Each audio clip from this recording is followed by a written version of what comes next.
How are you doing? Oh, pretty good. Decided to stay in. Where you at? I concur. Good sound advice. Particularly since you took it in advance, huh? Yeah, yeah. Since I'm the same place, let's see what my video says here. Oh, there we go. Yep. Need to do my resolutions for next year. Yeah.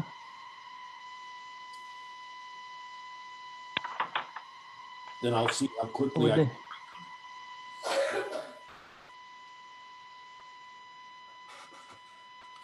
There we go. There's a better picture. Yeah, you better do them pretty quick. It's coming up. Yeah, is this committee typically 140 pages of stuff? Oh, at least. I think it's pretty light, actually. I'm not sure. Any of them could run into the 300, 200 to 300 pages. And this one includes a lot of numbers usually, so.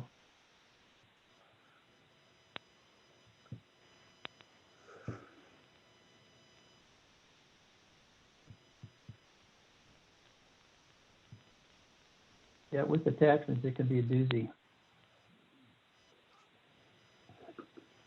Oh, Got a big plan for New Year's party? um, yeah, we're deciding where to order dinner from. There you go. I think we're gonna get it from Al's Cafe. You ever been there? Is that in Elgin? Al's Cafe? Yeah. I've never been there. No, I don't think so. Is that in Elgin? Yeah, it's a really, really good restaurant in Elgin. Okay. On McLean? Al? No. No, it's in downtown. A good one. Go downtown. Taco Tuesday, Ray says cheap margaritas. Oh. Ray Segregate. El Puente, best margaritas in town. We like to eat at value places. They have a Taco Tuesday down at the old mill in Sheridan too. So Mike Kenyon is cheap. Newsflash. I said Mike Kenyon is cheap. Newsflash. Yeah. Last year, a bunch of friends and I went down to Sheridan for. You got a ribeye and a baked potato. Something else, I forget what it was, for $10. Can I take your seat? No, We that's haven't- quite all right. We haven't gone back since the. I got Over the place. I got Ford's. Used to have a prime rib on Thursday. Oh, really? Did Mike Kenyon offer to pay for our dinner like tomorrow night? That's what I'm hearing. Is that what I heard? I also heard that. It's confirmed. I don't know who my caller user is. How you doing? Good. Yeah, somebody else. Do El Pastor for me, please. Yeah, Mike, give me your credit card number.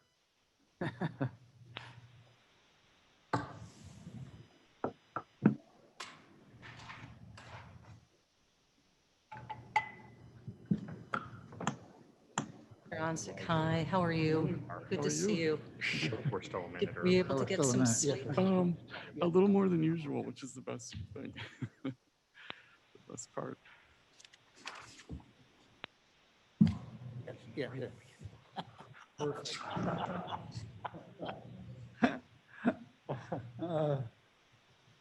Okay.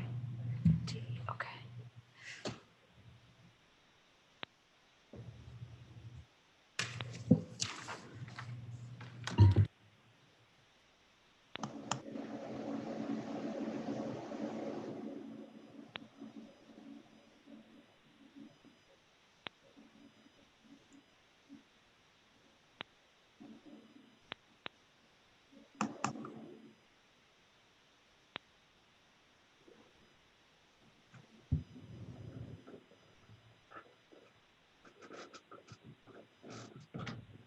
I have 9. Good morning, everyone. I'd like to call to order the Kane County Finance and Budget Committee meeting of Wednesday, December 30th, 2020. We have roll call, please. Ford, Martin, Here. Sanchez, Surges, Tepe, Here. Leonard, Here. Berman. Here. So you have 4, yep. Need a motion to approve the minutes? So move. Moved by Martin, a second. Second by Leonard. Second by Leonard. Any discussion? Roll call, please. Martin, Tepe, Yes. Leonard, Yes. Berman. Yes. Are there any public comments? Anyone talk? I have not knowledge of any. Treasurer's report. Good morning. I'm Carolyn Brady from the Treasurer's Office. Chairman Berman, County Board members, Madam Chair.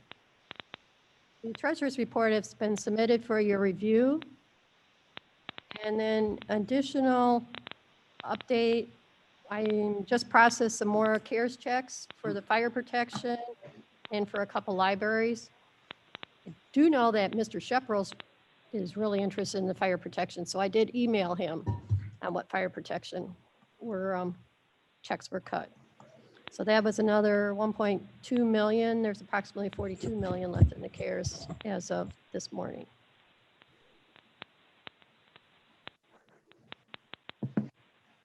Any questions? Mr. Chairman? Yes. Yes, I was wondering if, with Madam Chair here also, if we could get some kind of a notice or information on our treasurer, Mr. Rickert, Dave Rickert, to find out if he's going to continue on or resign. He does have a full-time job as the Chief Financial Officer in Winnebago County. And I don't think it's fair to either county that he has 2 full-time jobs, both of which are paying over $100,000 a year. So I'd ask Madam Chair to please contact him in Winnebago County and find out what his plans are. Chairman, yes, I have already spoken with Mr. Rickert several weeks ago, asking him exactly that question. And this is what he has informed me, that he is planning on staying on board until the tax sale, which I believe is in early February. And then at that point, there were 2 separate conversations. First, he indicated that he may be considering leaving at that time. In an additional conversation that was tenuous. So I have not received from him an update whether or not he is planning on continuing on as he legally can until his term ends in 2 years. Okay. You know, I just think that it's a situation where he has another full-time job that, you know, something needs to be done with this because it's not fair to Kane County. It's not fair to Winnebago County.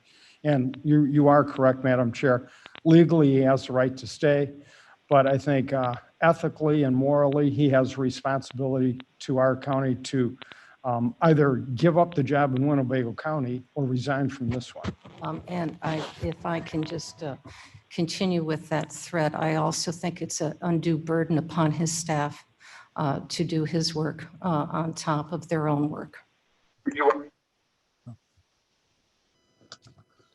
I agree that it's difficult to be both a full-time job, 40 hours a week, and have a position such as a treasurer of a county the size of Kane. I know in my own history of government when I was working full-time and being a mayor, and it wasn't it was just a part-time job as mayor, but your work certainly has a tendency to interfere with your with your elected position, and your elected position certainly has a time to interfere with your work. So it's difficult to do, and I agree that his employees are the ones that are going to suffer.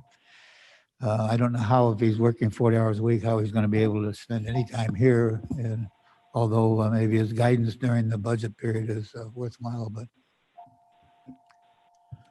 Yes, Mr. Martin. I agree with everything that's been said, and I don't want to, I'm not going to repeat it, but I'm also supportive of him fishing or cutting bait. There's got to be a choice between these two positions. Any other discussion, comments? Finance Director's report. Oh, good morning, Mr. Chairman and Madam Chair. And I welcome especially the new board members to our committee members to the meeting this morning. Within the agenda packet, you will find the normal budget versus actual reports, as well as the accounts payable report and purchasing card report. The one item that I would like to begin with then would be a review of the revenues collected through November 30th. I just, first of all, want to preface it by stating that the revenues here that you see are preliminary. We do have, as we go through the month of January, we'll be accruing additional revenues, especially when it comes to investment income. And then there's a market adjustment that's done at the end of the year, which could significantly change investment income as well. But at the point at which these were measured in comparison to 2019 revenues, we're approximately $3.7 million below in revenue collection than we were last year. Now, we had estimated that this amount would be as much as $6 million below. So I think, you know, it looks like we'll end the year well below the projected $6 million shortfall. But we won't have the final figures until we get to the end of January. My report then moves on to discuss the different expenditure variances within the different funds. Most of these have to do with the expenditures for the Coronavirus Relief Fund that were not budgeted and have not yet been reimbursed. And by that, I mean they've been approved for reimbursement, but all of the accounting transactions that need to take place to move those expenses to the Coronavirus Relief Fund have not yet occurred. So they're still showing up as variances, and they're described as such as you review this report. So there's really nothing to be of concern there, other than perhaps in the coroner's area, which is a concern that we have had for a few months now, where typically at the end of the year, they are over budget. And we do a budget adjustment at the end of the year once we know what all of their expenses truly are for the year. And then we normally do a budget adjustment to fund the difference out of the contingency fund. And so that adjustment will be coming in January for your consideration. Very good. Any questions of? I do have more to share with you. So if we go on to page 4, this would be down to the Sheriff's Custom Year-to-Date Budget Performance Report. We have an unfavorable variance. So this is revenues net expenditures year-to-date of $485,000. And what composes that is that revenues are almost $1.5 million below budget, and expenditures, on the other hand, are $972,000 below budget. So that those two netted together yields an unfavorable budget of $486,000. Again, these are not final figures. We do have some revenues yet to accrue and some expenditures yet to accrue for year end. If we move on to the health insurance fund, I have several paragraphs there describing that. For year to date, as of December 22nd, the health insurance fund indicates that $2.6 million more has been collected in refunds and contributions from the county employees, retirees, and COBRA participants than had been expensed so far during fiscal year 2020. $1.4 million of that amount is the refund that we received from the IPBC.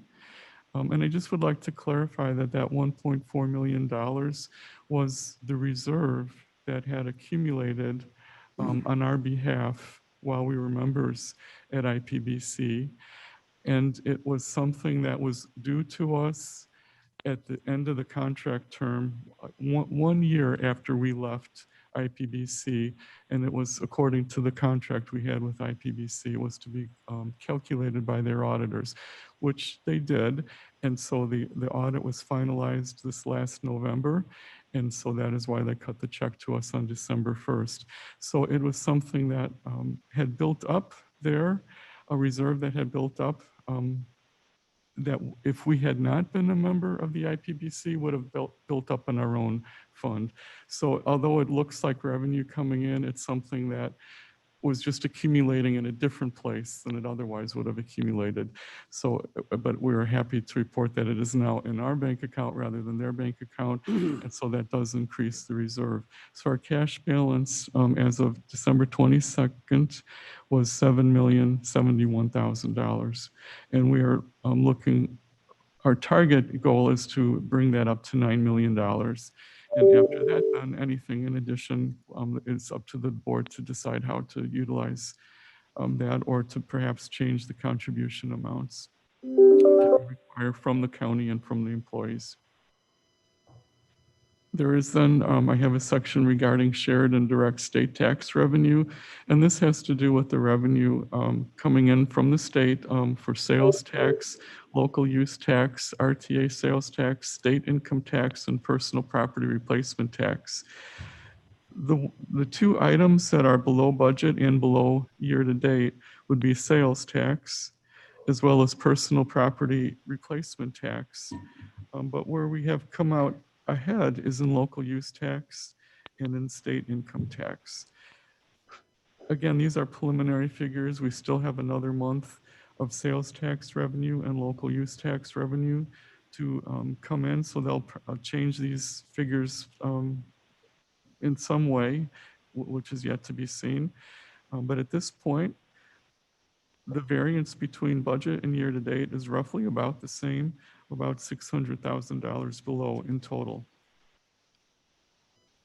I then have a more detailed presentation of sales tax by month, and the months that you see, and this is at the top of page 6, if you go on to the slide, yes.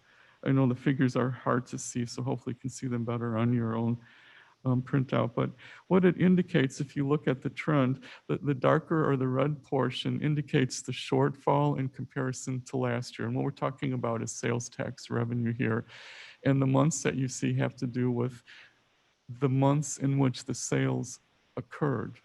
So you can see that the shortfall began February going into March is where you see it. And then it really, the shortfall really expanded in April and then carried on through May, although it improved, started improving. And that is when we had the shutdown, the government shutdown. So you can see the impact of it on sales tax there.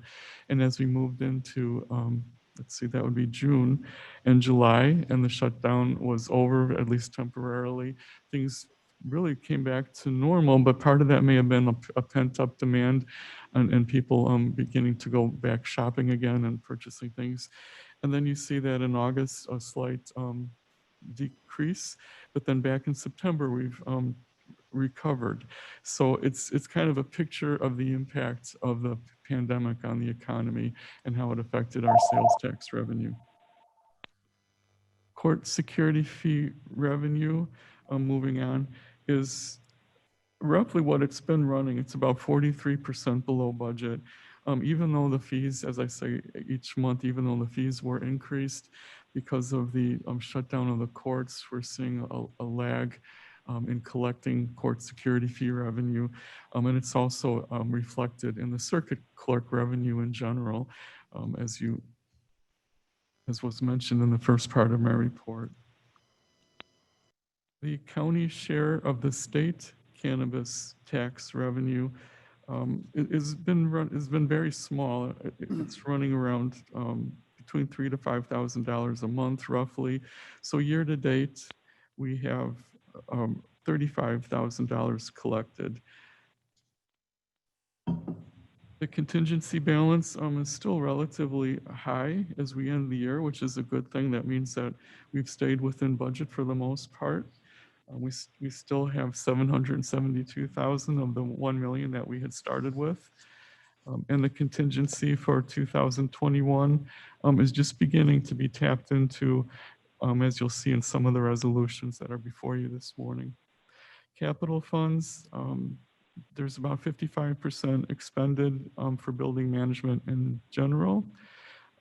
Information technology, they've overexpended their budget, but most of that has to do with COVID, and that will be reimbursed and has been approved to be reimbursed.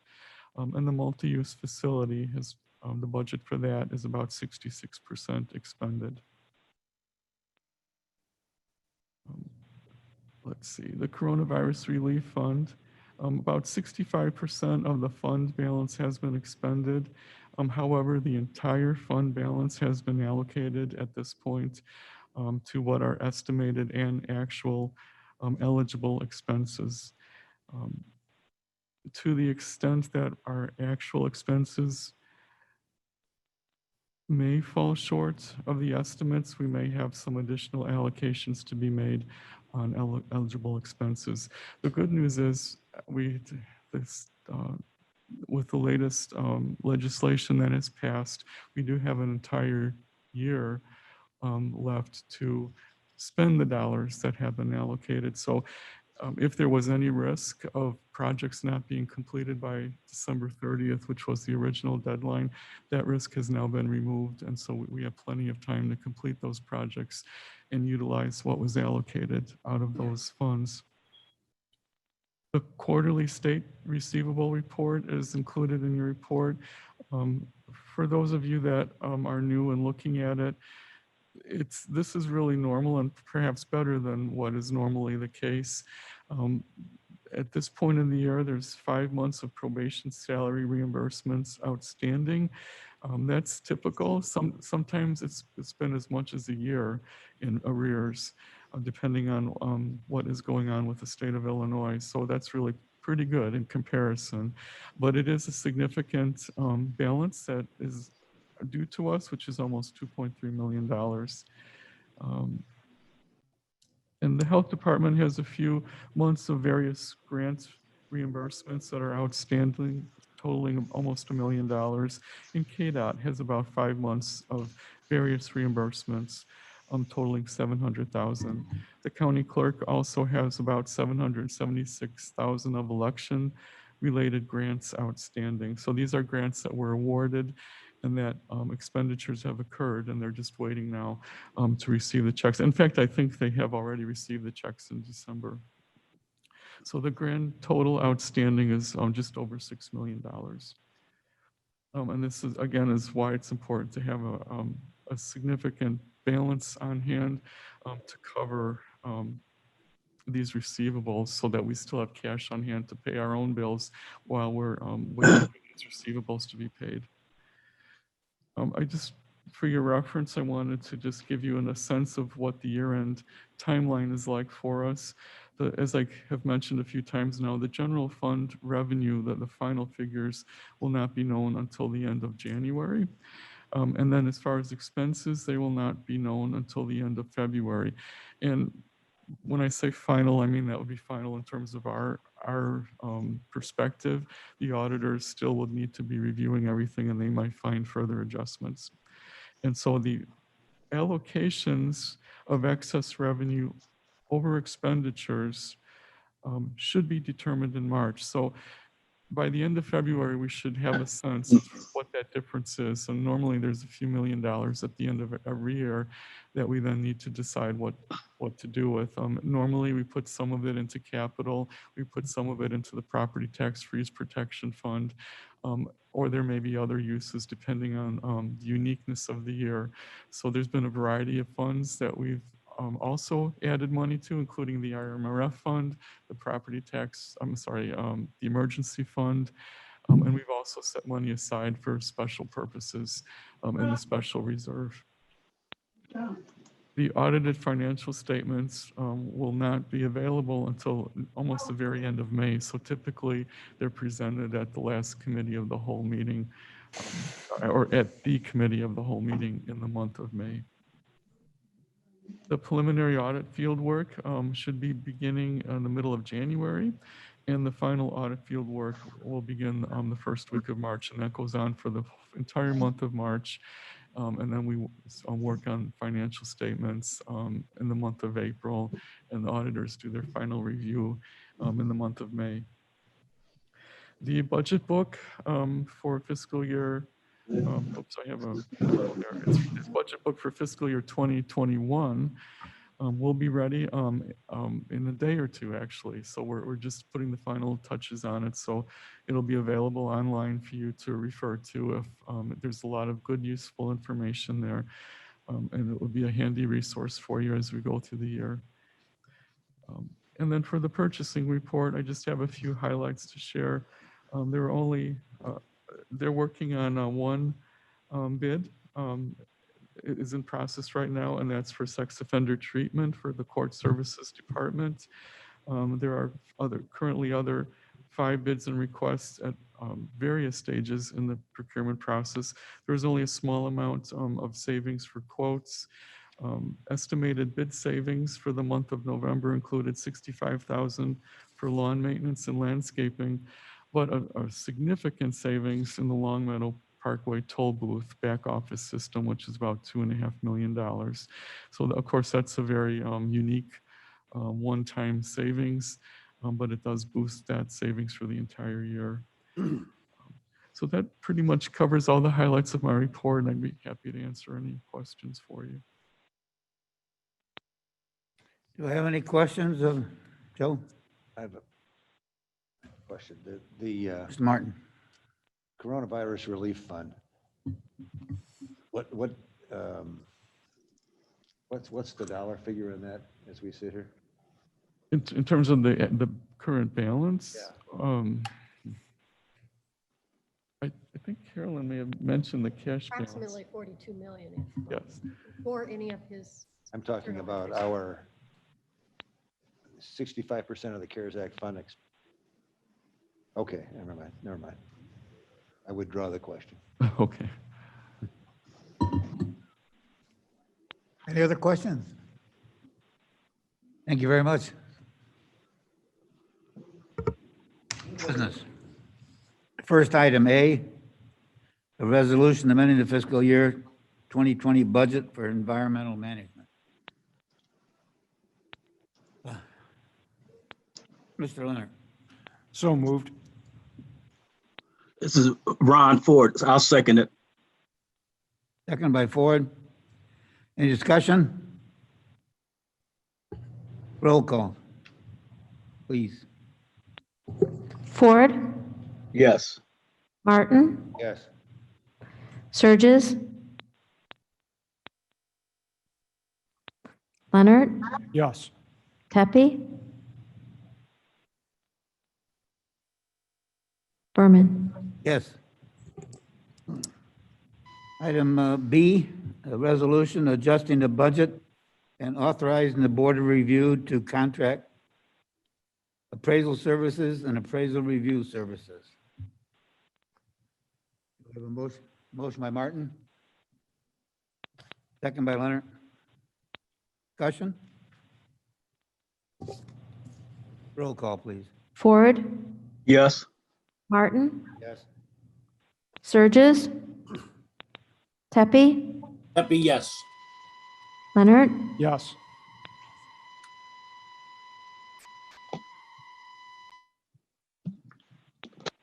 Do I get a vote? Oh, okay, good enough. Item C, a resolution amending the fiscal year 2021 budget for Special Revenue Fund 415 to accommodate emergency solutions grant funding from the Illinois Department of Human Services. We have a motion. Leonard moves. Ford seconds. Ford second. Discussion? Roll call, please. Ford, Yes. Martin, Yes. Surges, Tepe, Happy, yes. Leonard. Passes. And item D is the authorization creation of a public information officer position and related fiscal year 2021 budget adjustment. Now, you've all seen the resolution, hopefully. Mr. Chairman, Surges here. Yes, sir. You know what? I am having all sorts of difficulty this morning. I have been here the whole meeting, and every time they've called my vote, I've responded. I've just unplugged my external camera and speakers, and I'm just confirming that you can now hear me, and I apologize for the inconvenience. We can hear you now. Okay, and Blair, thank you. You at least responded to the chat. I don't know what's going on with my thing here, so I'm sorry. Technology.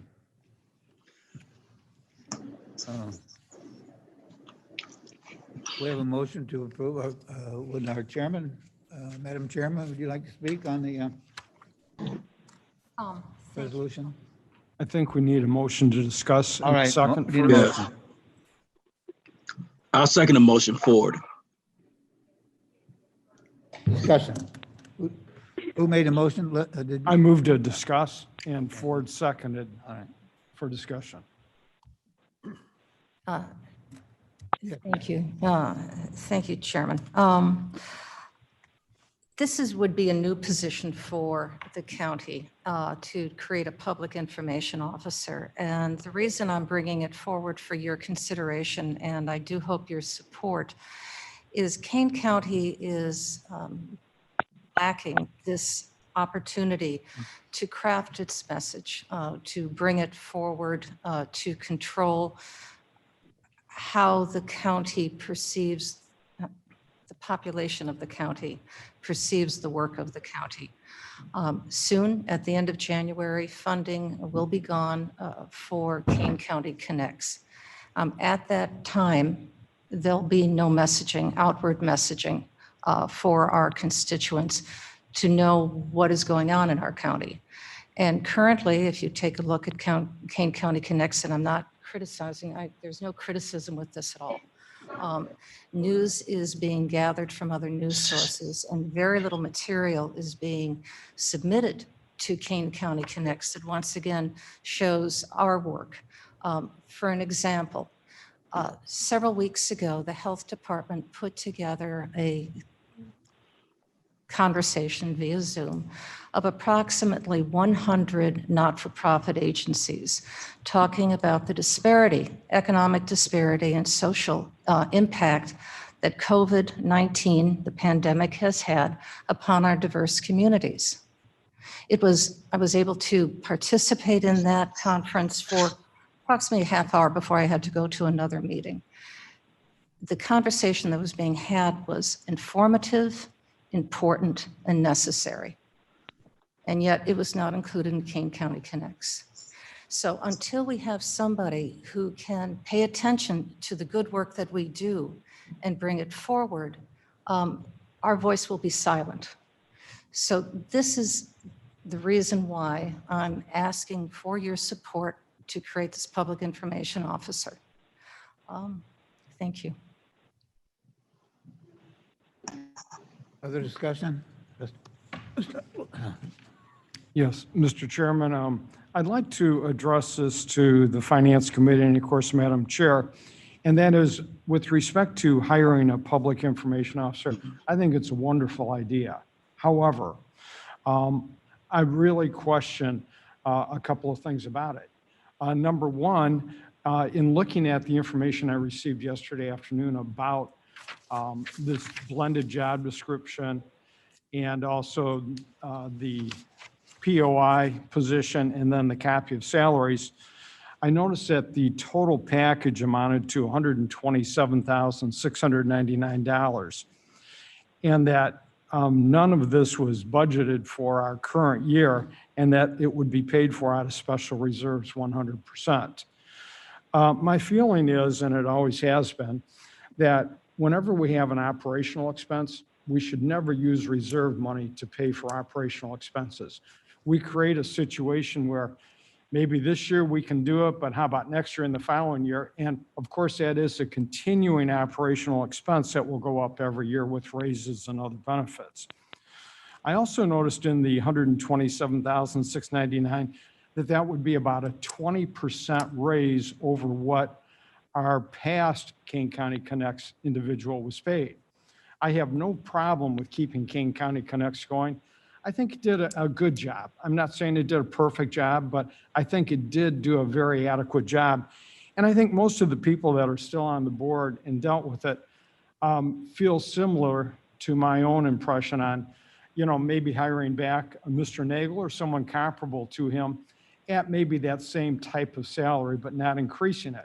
Once again, this is not budgeted, so it's going to be money we're going to have to find elsewhere, and I'm concerned about that. I did notice in the breakdown of the expenses for the public information officer, there was $29,041 allocated for the annual health insurance contribution. I think that's quite high. Actually, I think it probably is closer to about $20,000 a year because there is contribution made by the employee too. So I think that figure was a little bit inflated. I also think that with respect to our year-end audit, until that is completed, I think we need to wait to move forward on this. I know that the current Mr. Nagel position is temporary and he only has 200 hours. However, I don't see why we couldn't extend that a little bit longer until we get our year-end audited figures in and know where we stand.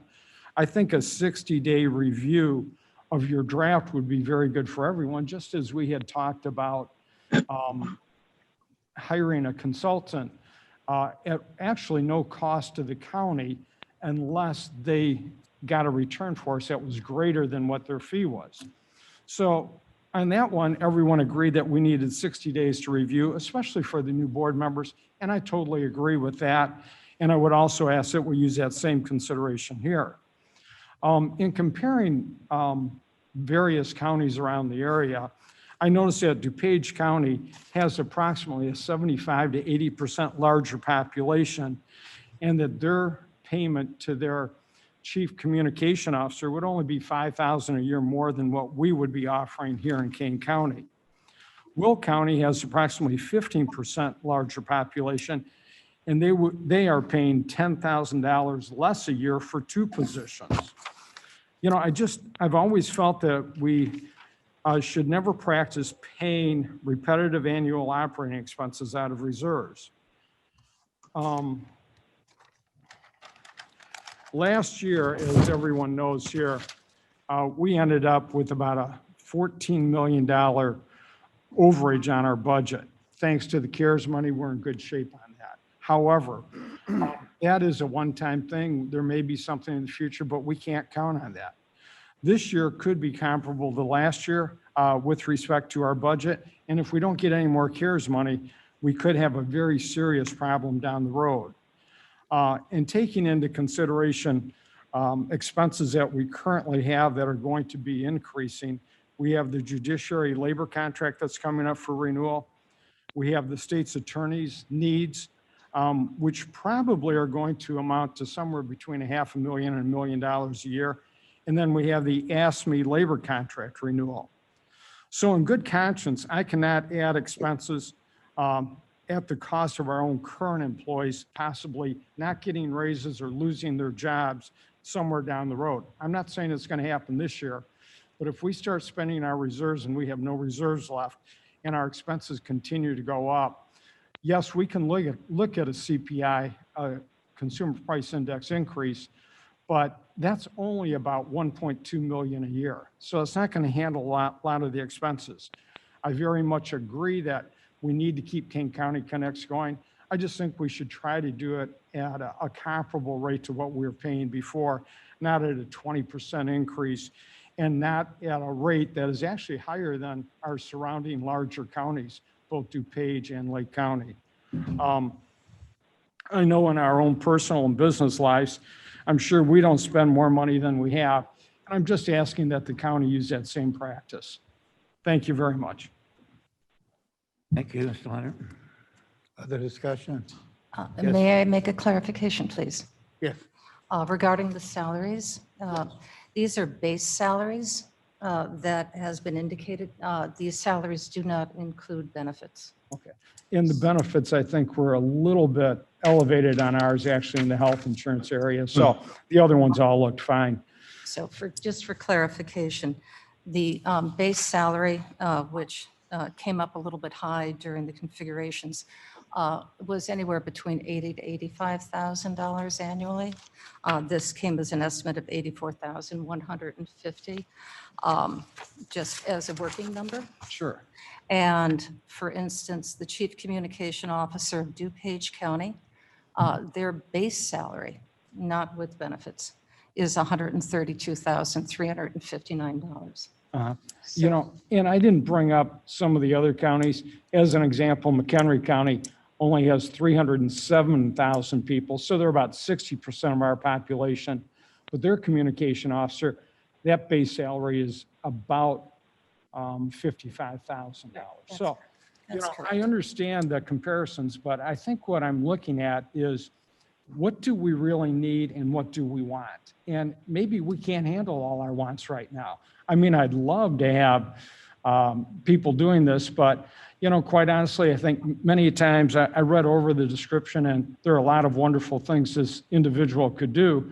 But many of those things too, I think, are done by the chairman of the county and by the department heads, who are all very professional and probably have a better knowledge of what's going on in their department than possibly a communications officer would. So once again, I support hiring someone to handle Kane County Connects. I just can't support funding it with reserves and also increasing the actual cost, which was about $100,000 to $127,000. Other discussion? Oh, Martin. I'm supportive of the fact that we need to have, the county needs an information vehicle. But I've been consistent in saying that to spend reserve funds for two reasons, to me, is not the way to fund this position. Number one, a reserve is there with no assurance that it's ever going to be available to us again. So it's a pot that diminishes and then it's gone. Secondly, with you know, and I'm not claiming accuracy here, but when we went through our finance director's report and our revenue, you know, and everything gets adjusted at the end of the year, but our revenue is just short of 4 million short. The sheriff was 500 over revenue issues, $600,000 in sales and use tax. And if we've got 6 and change in this reserve fund, we've got huge liens, in my mind, already on that money. And to add this to it, when we know we're going to have increased expenses in the state's attorney's office, and we know we're going to have increased expenses with the judiciary, I think just leads us to a problem. I think we're going to be having to cope with a shortfall come hell or high water by the end of the year. And so I'm supportive of an information position. I just want to know where the money's going to come from. And if there's a vehicle to provide it other than from reserves, I'd be supportive, but I am not to take the money from a reserve when we've already leaned it and we anticipate shortfalls this year. That to me is not prudent. Mr. Chairman, Surges here. Yes. You know, I want to reiterate what both of my colleagues are saying in terms of the reserve fund being used as the primary funding mechanism for this. And in ad hoc, if you will, committee meeting to discuss this just the other day with Madam Chair, you know, I do want to articulate that I do believe that we're in a unique point in history with this COVID situation and the vaccine coming available. And I do believe that we need to elevate ourselves to a position where we are the quarterback for this information coming out. And I am very much in favor of moving this from a simple newsletter position at Kane Counties Connects to an information officer handling that. I am the most conservative fiscal guy you're going to meet.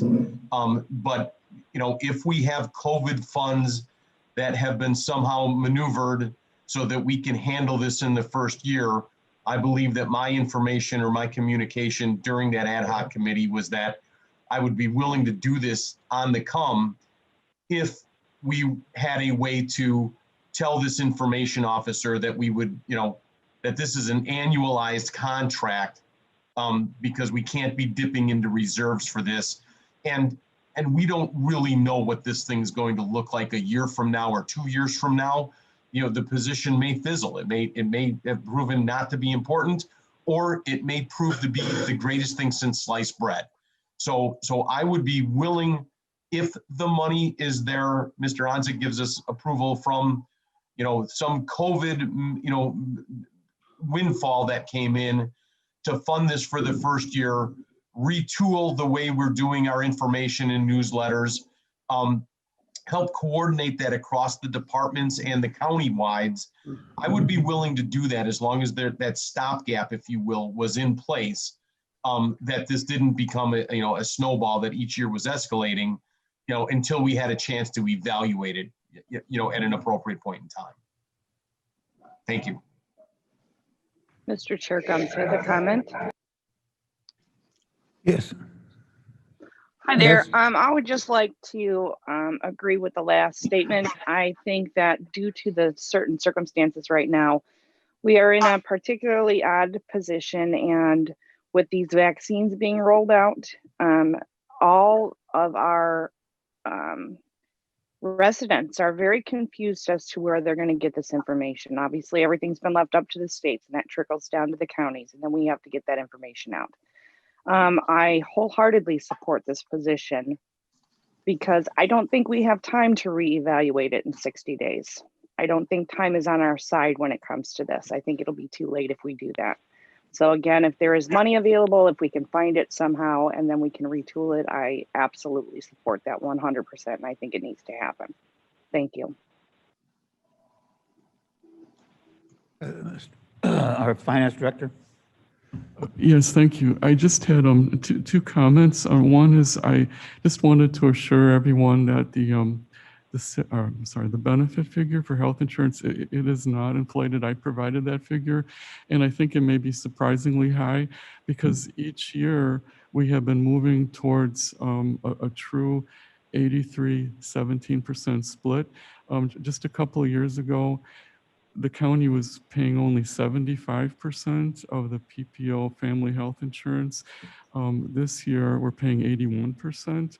So I think it truly is approximately $30,000 now cost to the county because of that shift, as well as the increase in PPO expense on its own. So that figure is correct. The other comment I just wanted to make is that I suggested using the special reserve because I don't know if you remember, but when we did balance the budget for 2021, we already were tapping into about $2.5 million of savings that were carried forward from the payroll reimbursement from COVID money. So we were already dipping into the reserve by $2.5 million. And the reason we did that was because we were in the midst of a pandemic. Nobody wanted to raise taxes. Nobody wanted to cut programs. Nobody wanted to lay off employees. And so, especially when we had all of those millions sitting there that could carry us through this time. Now, obviously, that is not a long-term solution because just as you've all said, we are going to run out of those funds. So we need a bigger picture, long-term solution to fund. Otherwise, we're going to have to cut or make major cuts to our expenses. But tying into that is, had that position not been cut from the budget, our dipping into the reserve would have been that much higher in order to balance the budget. So it would have come out of that reserve anyway had the position not been cut. I'm not saying these things to justify anything. I'm just trying to help put it into perspective of how this came about. Very good. Commissioner Molina? has something Thank you, to- Chairman. Yes, thank you, everyone. Mr. Onzek, thank you. I was following that same line of thought. Could you give us a little bit more information on the amount in the special reserve now and kind of historical context? How much did we put into the special reserve when we did our budget process for 2021? Okay, this is going off my memory, so forgive me if I somehow maybe I'm mistaken about something, but we started out with roughly, and this is an estimate of about $21 million or $21.5 million of what was estimated to be savings generated by the payroll reimbursement from the Coronavirus Relief Fund. So this was payroll that we were being reimbursed for, that we had already budgeted for, but we were allowed to do that because of the guidance and the rules that were associated with the Coronavirus Relief Funding. So fortunately, the county board had the foresight and wisdom to allocate the funding from the Coronavirus Relief Fund for that payroll reimbursement, which then put us in a position to use some of that savings, which I was estimating to be about $6 million, to help offset the revenue shortfall in 2020. There was a small portion of it that I think it was about 600,000 that was used, set aside to pay for body camera lease payments. I think there's about 5 years worth, so there's about $600,000 there. So we used the money for that because that was not in our budget to pay for that. And then we used about $2.5 million, as I said, to bridge the gap in 2021 and between revenue and expenses.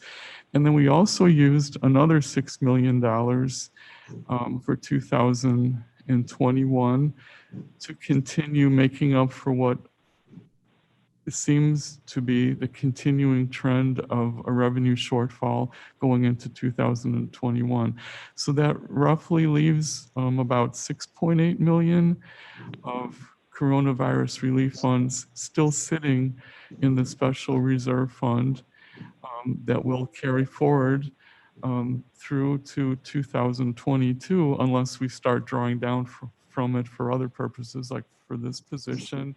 I think there's money already being earmarked to pay for that special vehicle that the sheriff had ordered that wasn't going to be delivered on time. It was about 600,000 there.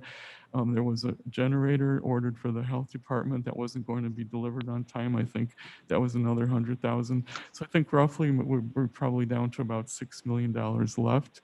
And it may be more than that if we end the year better than we expected. But that's roughly what we have in the reserve that can be used for other things the boards decide to use this year or to help balance next year's budget. But that's all yet to be determined. Thank you. Ford, I'd like to make a comment. Yes, sir. Yes, just taking a good look at what we've been the last several years. We had a financial crisis in 2009, and because of the coronavirus, we've had a situation in 2020. So within an 11-year period of time, we've had two financial crises. I think we need to be very careful with our reserves and also thinking about the person who may get hired for this position to be looking at a 1-year spot on a job. If they're looking for a job and need a job, that's one thing, but to find somebody qualified, they may already be working somewhere, to have them leave their job and come here for 1 year may limit the type of quality we may be able to get. I would like to see a way to make at least a 3-year plan to be able to pay for this position. Right now, I just have a concern about the timeline and where the funds coming from. My history of working in government, using any type of grants to pay for a position usually means a limited time that you can actually hire that person. And I think there's a lot of use we can make out of this position in the future. I don't believe it will die out or not be usable. There's a lot of areas that we can cover that we never probably thought about before because we never had this type of position within the county.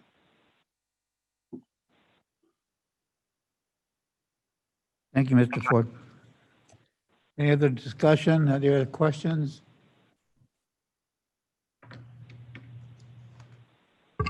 Martin? To my understanding, the many of our departments have existing, in some capacity, people that are providing public information. Is there any ability, because I just get back to my fundamental issue, and that is funding a permanent position from a reserve puts you in a trick bag. Is there any way that we can be adjusting other budgets that perhaps won't have the same need for information-related services? Are any of these department heads willing to concede parts of their budget to help balance this book and get some contributions from the people who I presume are going to benefit from, have part of the benefit for this position? Am I off base in suggesting that or asking that question? I don't think so. I think that this, obviously, someone is doing the effort right now in each of the departments. And if what we really need is a buy-in by all the departments of utilizing a professional that is going to speak for the entire county. So I think that's the most important thing. How we make that happen is something to come from the future, I guess. This is Bates. May I make a comment? Yes. So in my opinion, the special reserve fund is, the reserve is for an emergency, for a rainy day. And with COVID, it's pouring outside. And so I think that COVID is the kind of emergency right now that requires and calls for an expenditure from our reserves.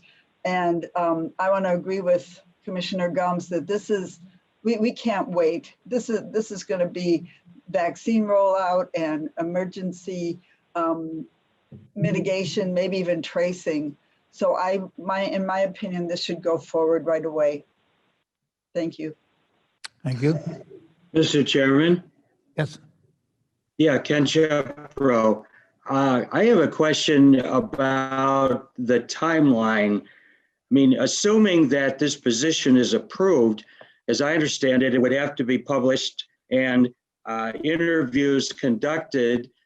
And I think the point has been made about how much this person will already know coming into the job. Isn't there going to be a learning curve to become acquainted with what is actually happening in Kane County? And I guess it strikes me that seems like that may take us well into the late winter or early spring, even if it's done on an expedited basis.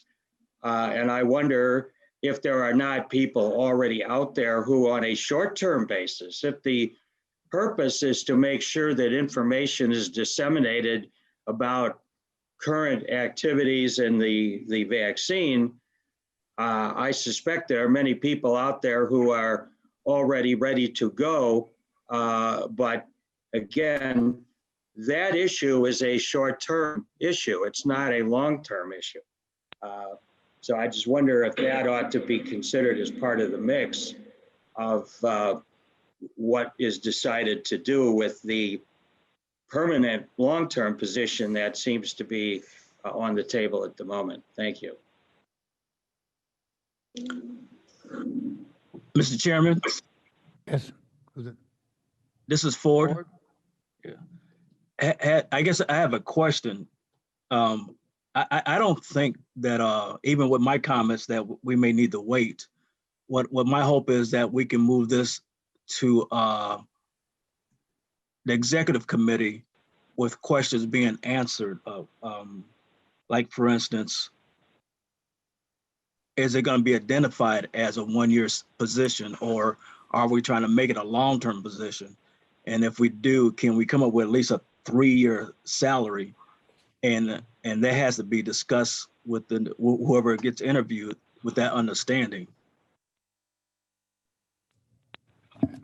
I don't know if we've said it was going to be a one-year position. I think it's something that is going to be a continual position. That, if I may, that. All right, Chairman. Thank you. That is correct. It was considered to be a permanent position, pending, of course, approval to move forward with this. And if I can also remind you that you are already have budgeted resources, financial resources for the position of Kane County Connects. So that salary budget would be inclusive of this. I don't think we have done that. Where is that budgeted, Madam Chair? You had, well, right now you are paying a consultant out of the general fund to pay for that position to publish Kane County Connects. My understanding is that money, Mr. Chairman, I'm sorry, I didn't mean to go out of order. Yes. My understanding is that temporary position is being funded by the IT budget. That is accurate. To my understanding, we do not have an annual budget expressed for Kane County Connects. That is not in the, again, to my understanding, we do not have a budget that exists. And at the end of January, if that's the date, the IT's department's commitment to pay for that temporary would then expire unless they would voluntarily extend it. So I don't believe we have the 71,000 already in the cards. Am I right or wrong? I just want to. That is correct. And perhaps Mr. Farnstock could share some insight on that. For the current contract that we're using for the Kane County Connects, it's contractual services that we're using with a company that we use for staffing and contractual employment. So we're not directly contracting with an individual. We're using a consulting services. That's coming from a county IT contractual services budget that we use for web development. We use it for web development, for graphics, for any kind of content that we prepare for the sites. That is based on 200 hours. So we're in a position where we can do that right now. We felt it was important to try and keep the communications going during this time. I can tell you that in the interim, when we didn't have just that position, we received lots of communications about when are we going to get information out regarding health department, regarding recycling, regarding new building information, community history, museums, libraries. We just get inundated with people saying, hey, can you put this in the newsletter? So we thought it was just a better use of our resources to have someone come in to do that. But I think from the PIO or the positions that you have before you today, all of these things, just like every office or department's budget goes through a budget process and review where you determine what programs, services, people, capital you're going to spend every year. And I think Mr. Onzik's explanation about the use of the reserves and how we balance the budget this year is an important example of what type of discussion is going to happen starting probably in May. Right now, you have kind of the immediate issues that are facing us with communications. We experience those things daily with the offices and departments about the messages that they want to get out.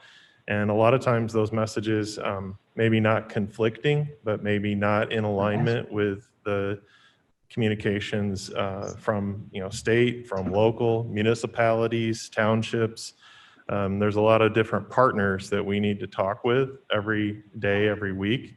And without having some coordinated effort in that process, we get mixed messaging going on. And I think that that's been our biggest challenge, and it's one of our biggest threats as well.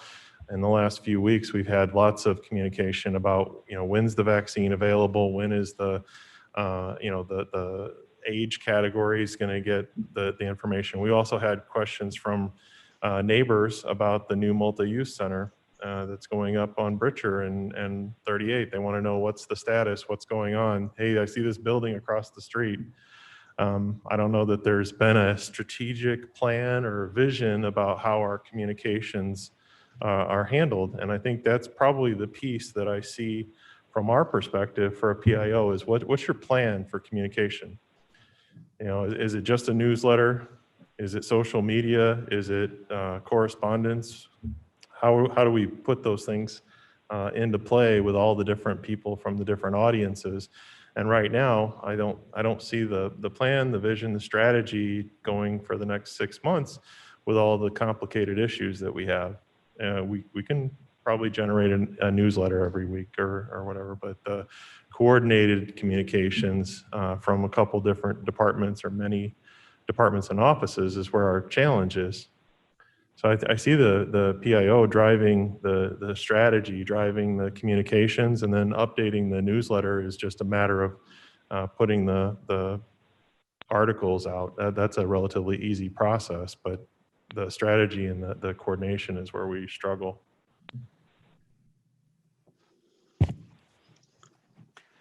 Thank you, Roger. Yep. Any other, Leonard? Thank you, Mr. Chairman. You know, I totally agree with what Roger's saying, and I agree with the fact that we need someone to convey to our taxpayers what's going on in the county. I understand this pandemic is a very unusual situation. I don't know if a year from now, we will have a similar situation that we'll need to have this degree of information out to our taxpayers. But I guess my question for Mr. Fonstock is, number one, thank you very much for funding the 200 hours. What was the cost for that 200 hours? And then secondly, would you be willing to fund another 200 or 400 or 600 hours out of your budget so that we would have time to review this and decide if it's something that we can afford to pay for?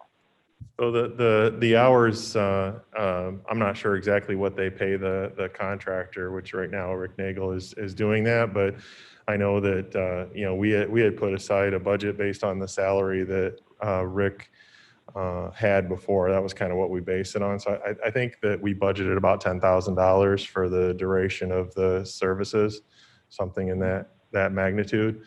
And I think it was, you know, closer to 5 weeks to 2 months. And it's one of those things where depending on what the need is, we're a little flexible in that regard. But, you know, you get 2 months into this and it starts to become, you know, too much to bear from a contractual budget. So. Thank you. Martin. You know, as this conversation develops, it seems like we have two issues here. One is, how do we address what we all acknowledge to be an emergency? And then the other is, how do we deal with our long-term information needs? And I think if we separate those two, and Mr. Shepro made the point, if we could find a service or an individual that for the next you know, few months could get us spooled up on information, you know, provide a unified method of bringing forth information from the various bodies to deal with the emergency. To me, that's a different issue than saying, let's hire a permanent employee that will meet our long-term county needs. And if we to get this off the dime, and I think address the legitimate concerns that, and I know I'm being redundant, about taking long-term expenditures from reserves.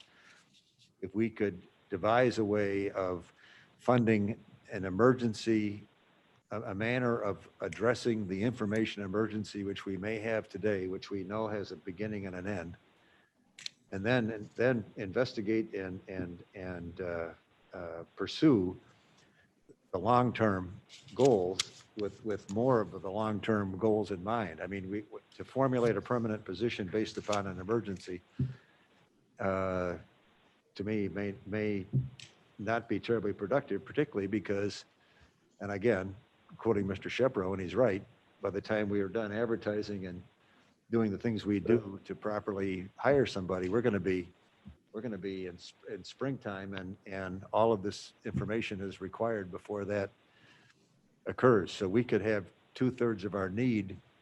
We could have 2/3 of our need come up during a period of time when we're trying to hire a permanent employee. And I would. Berman? So I'm find myself attracted to whether there's a way we can handle information on a short-term emergency basis while we're investigating funding sources and other funding sources for a permanent position. If I may, the one thing that you'll have, whether you're using contractual services or an employee, is there's the, acclimation to county. So it'll be, probably a part of the description and interview to have some relevant, experience knowing how county government works, which in and of itself is a challenge for anybody. But the reality is that that's true whether it's contractual or an employee. In the time we have between now and the county board meeting, there's nothing about the county code or otherwise that would stop you from advertising a position if you knew that the position is forthcoming. You just can't simply hire the position until the board approves the budget and the actual hiring of a position. So I think what we were looking at is if we get this started, to start the search and the advertisement, you could have candidates available at the time when the board resolution would be approved. So I think that would be the timing of it. If you were to do contractual services for this, I'm going to say that will be an RFP or a QBS selection process that will probably take a matter of 30 days just to get that part done. And then you'd go through committee for another 45 days. So that would be maybe in terms of the critical path to get to the result you want would be a 2 to 3 month process versus if you advertise and you have candidates to interview and pick someone in January, your critical paths may be 30 days. So you're like, I think contractually, you're gonna go past the county's threshold for contractual services at $30,000, and you're gonna end up doing an RFP for those services. We don't have the RFP formulated, so just drafting the RFP, getting it out, advertise it for a couple of weeks, get the responses back, have a review team review it, interview the candidates, recommend one of the candidates or two, take it through the full committee process, or at least finance and executive to get it funded. The same funding question, because I can tell you that the rates for consulting for PIO would probably be anywhere from $75 to $150 an hour. It's just the math of the position. You probably would spend maybe in 20 weeks to a half a year the same as you would to hire a person for the full year. It's just off the top of my head. I'm not saying that's absolute, but those are the kinds of things to consider. It does take time to get the RFP out and get it back. Mr. Chairman? Yes. Would not some of the same emergency procedures that we have used as part of the COVID emergency be available to be used with respect to hiring consultants? It seems to me that for example, the folks that were hired through the state's attorney's office was done on a much more expedited basis. And I would think that same process could be utilized here as well. I believe you need to go through the county board with an emergency purchase affidavit or something similar.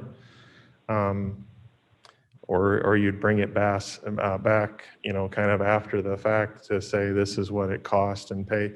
During the emergency authorizations that were happening, a lot of those were done and then brought back to CARES Act committee and finance, kind of post-mortem. It's happened and we had to spend the money because of X, Y, or Z. And here's the invoices for what had to happen. So I think the emergency purchase, the intent of it was a little different, but it certainly is available There is a emergency purchase affidavit that requires approval of the county board after it's been executed. You have to bring it to the next county board meeting.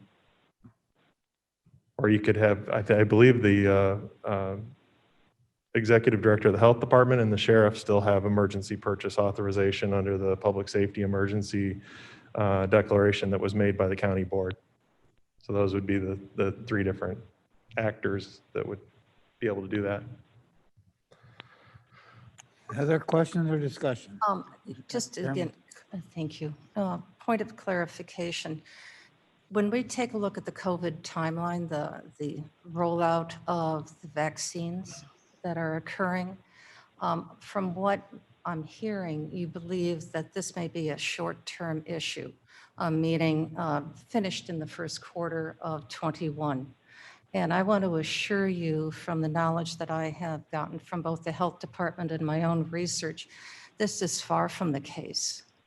There's going to be the rolling out of the vaccines because of limited resources available from the health profession to meter this out all the way through the third quarter of next year, so that our healthy individuals who are younger will most likely be getting the vaccine sometimes towards August or September.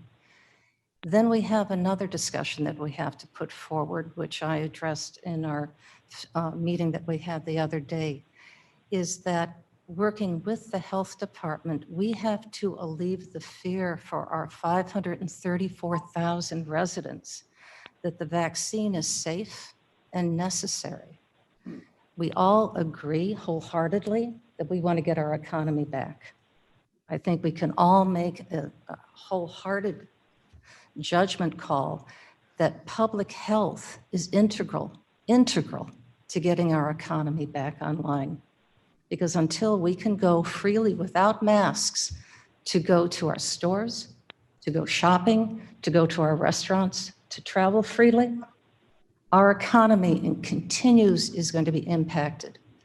So this hope to get this position is to do exactly what I'm hearing everyone wants on this at this meeting.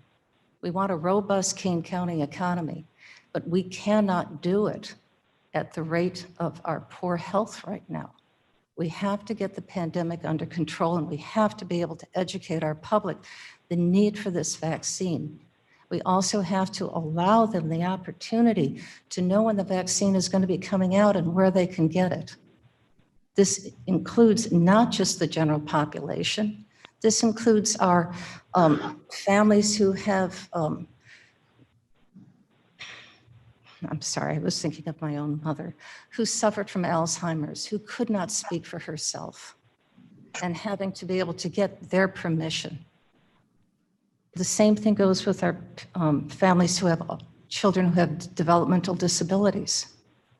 We have to get their permission to be able to get the shot. And this is all done through information release. We also have one other issue coming up next year that was not discussed at this table that our 534,000 residents should know about. It's going to be called redistricting. And what is that going to look like? And how are we going to get equitable information out about that? So that's on top of the pandemic.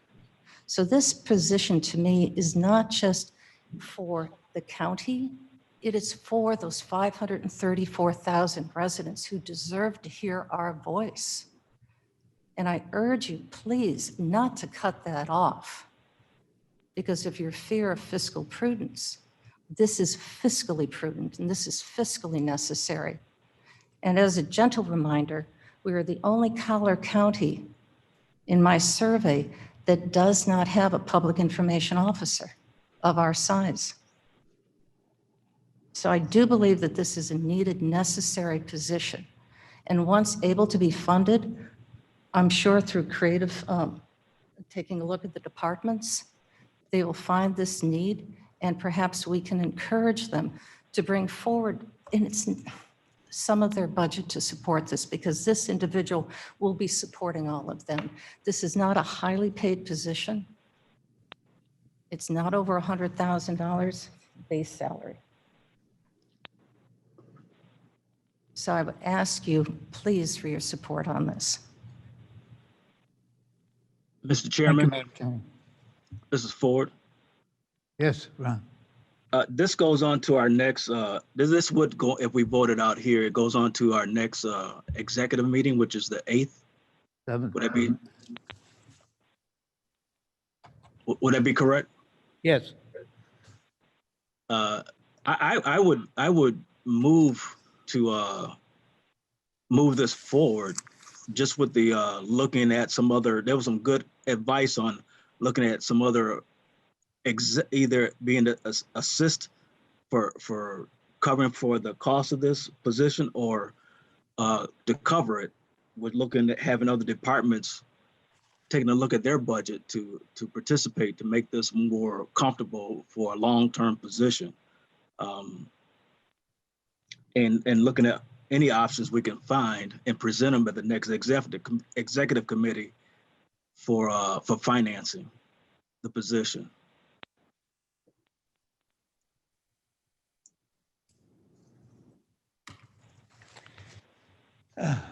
We have a second for that motion.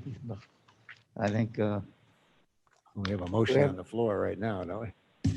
do we have Motion any on more the floor. discussion?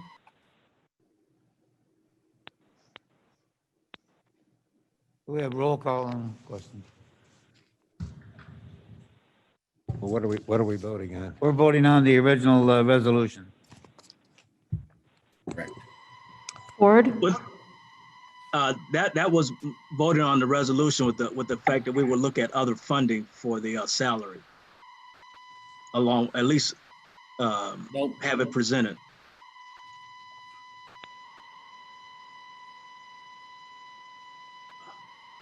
I think it wasn't a motion. If there was a motion, it wasn't second. I think it was a motion to discuss. So I think that. That died? Yeah. Okay. So I think we're voting on the resolution, the creation of a PIO officer position. Roll call, please. A second on this, on the resolution? The vote on the resolution? Do we have a second?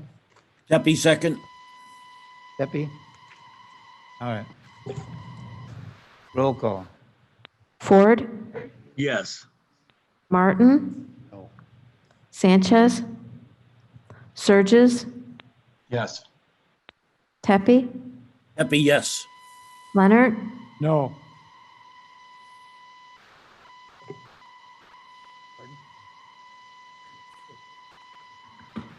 The yes votes have it, so it does pass.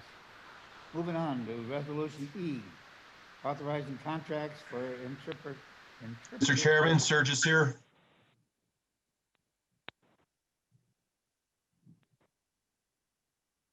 Mr. Chairman? Yes. I'm hoping, I voted yes on this to move this to the next level. And I'm hoping, it sounds like we have an enormous amount of homework to do in a very short period of time with the New Year's holiday right smack in the middle of that. And I'm hoping that we don't rest on our laurels here, that we get those questions answered as we proceed on this. Thank you. Executive meeting committee meets on the 6th January, so. Thank you. So that's only like 2.5 working days between now and then, so. Yeah. You're busy. Resolution E, contract for interpretive services. Do we have a motion? Oh, Mr. Le- Moved by Leonard. Second by Ford. Discussion?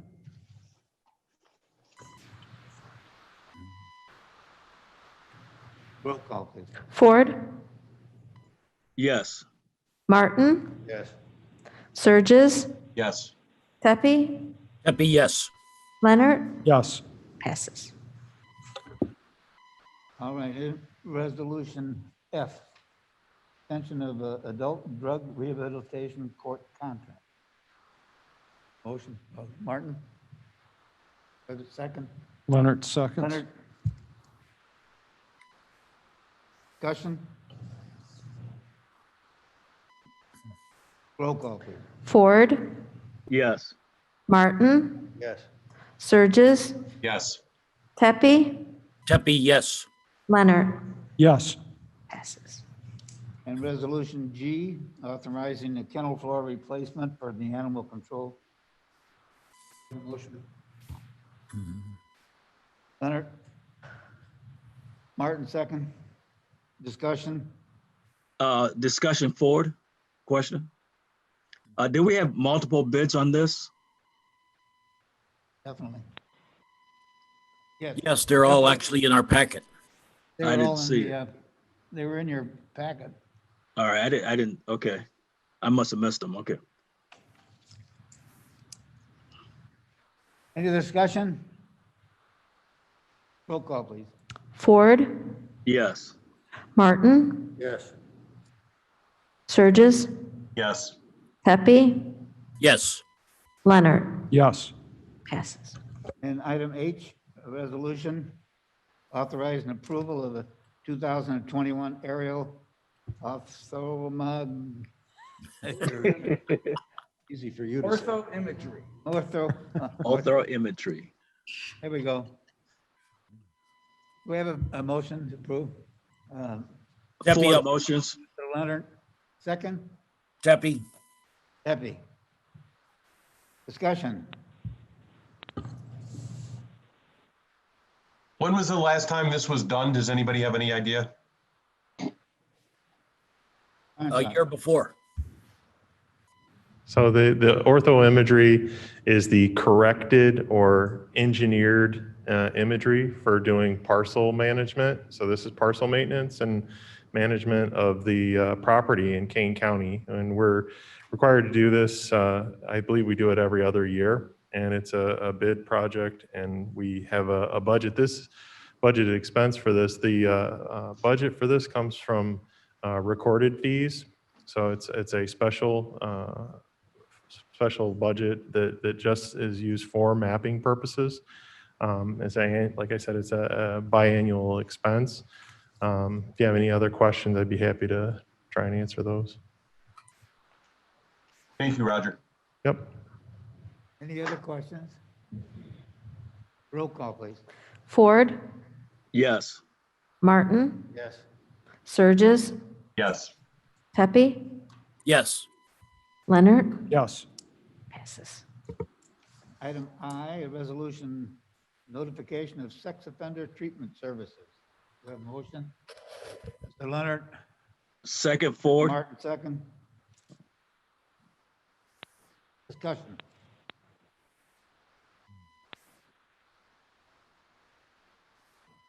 Roll call, please. Ford, Yes. Martin, Yes. Surges, Yes. Pepe, Yes. Leonard. Yes. Passes. Item J, a resolution authorizing the personnel replacement hiring. Kane County Health Department, Community Health Specialist 3, Data and Quality Coordinator. Have a motion to, Ford motions. Ford motion, Martin second. Discussion? I have a question, if I may. Yes. What is the salary for this? Salary? It was not in the packet.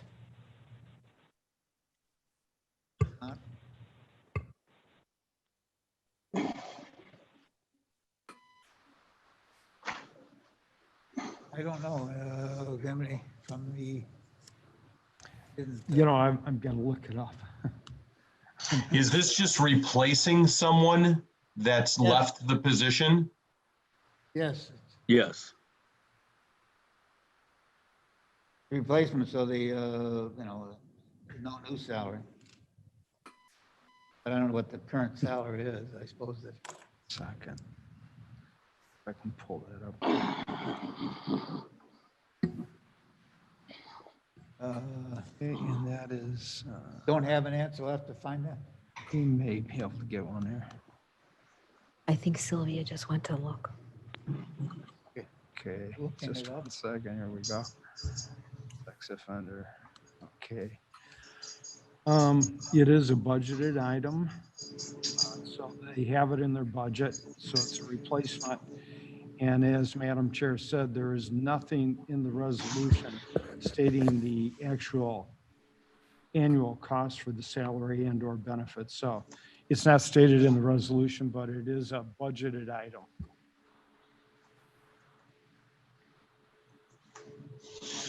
All right, Madam Chairman. I would like to have perhaps the Health Department give us that information so that we have an idea of what that cost is, just for clarification. I think we can have that for the executive committee. It'd be great. Mr. Chairman, Surges here. Yes, sir. If I could tap into some of the veteran board members, each year, if I'm not mistaken, through Human Services, we move this resolution as a housekeeping item for the replacement of staff, so we don't have to, run it through the gauntlet every time, somebody leaves and we're hiring a replacement for that person. In the past, have we always published the salary of that replacement person or not? And if we haven't, should we be doing so in the future? I guess I'm reaching out to Bill and John Martin. All right, Mr. Leonard. Mr. Chairman, I don't think we always do put it in. If it's a budgeted item in their department, we don't always have what the salary is, but I do think it's a good suggestion that it should be included going forward for any replacement position that is being filled, even though it's in their budget and the department heads and elected officials have the right to spend their budget any way they want. We don't want to micromanage that, but for informational purposes, I think it'd be a very good idea. Very good.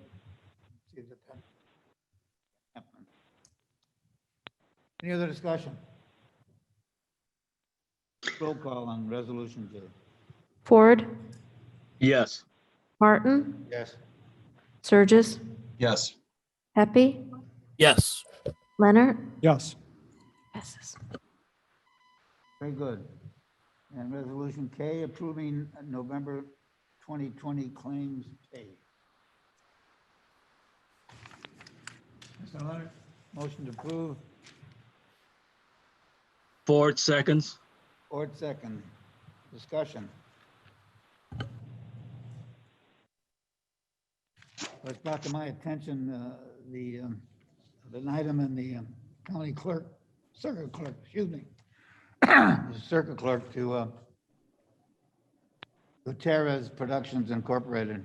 And I think that that would, question of that, those invoices would be, need to be taken up by finance department. Any other discussion? Excuse me, could you put some clarification on that? Are we approving the payment of that, or are we withdrawing It's that? already been made. So we can't disapprove something. Yes. Oh, I'm sorry, I didn't hear which invoices are you questioning? The invoice is from November Gutierrez 2020. Productions Incorporated. Our circuit clerk. Carol. Thank you. I came across some invoices that were questionable, the amounts.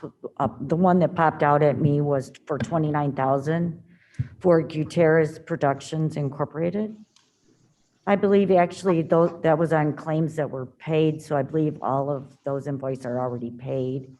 They were back in November.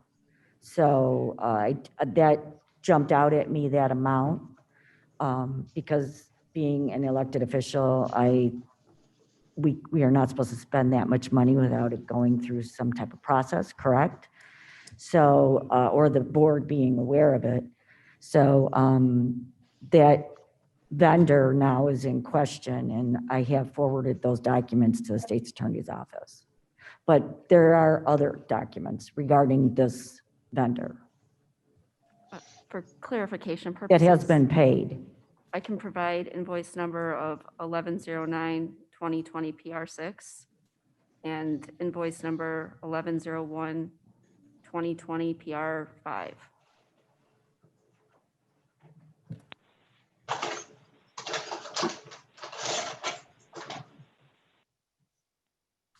Just checking all my dollars. Thank you. Very good. Any other discussion? Any other questions? Roll call, please. Ford, Yes. Martin, Yes. Surges, Yes. Pepe, Yes. Leonard, Yes. Oh, end of our new business. I have no old business. Auditors report. Monthly report is attached. Any questions on that? Well, actually, I can provide the auditor's report as I'm the auditor now. So hi, everybody. So we have a lot going on here in the auditor's office. We are currently working on 6 transition audits for the executive director of the building management, executive director of King County Health Department, King County Board Chair, King County Auditor, King County Circuit Clerk, and the King County State's Attorney. So we have 180 days to perform these transition audits from the last day of the predecessor, and we have begun doing those. So we've got that underway. We also have had the end of the fiscal 4th quarter. So we are postponing our report for that until the external auditor completes their field work. Any questions? That's our report. Is our motion to place all our reports on file. A motion by Leonard Martin, second. Discussion. Roll call, please. Ford, Yes. Martin, Yes. Surges, Yes. Pepe, Yes. Leonard, Yes. Very good. No executive session that I'm aware of. Need a motion to adjourn?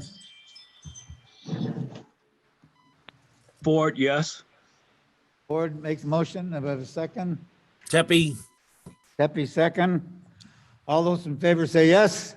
Yes. Yes. Those opposed, same sign. We're adjourned. Thank you very much. Happy New Year, everybody.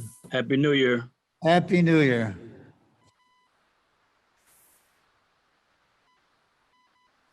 Hey, Blair, are you on?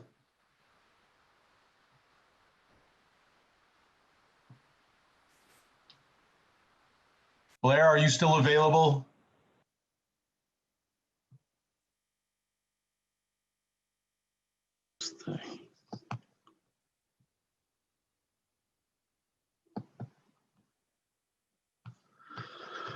Is anybody still in the room that's online?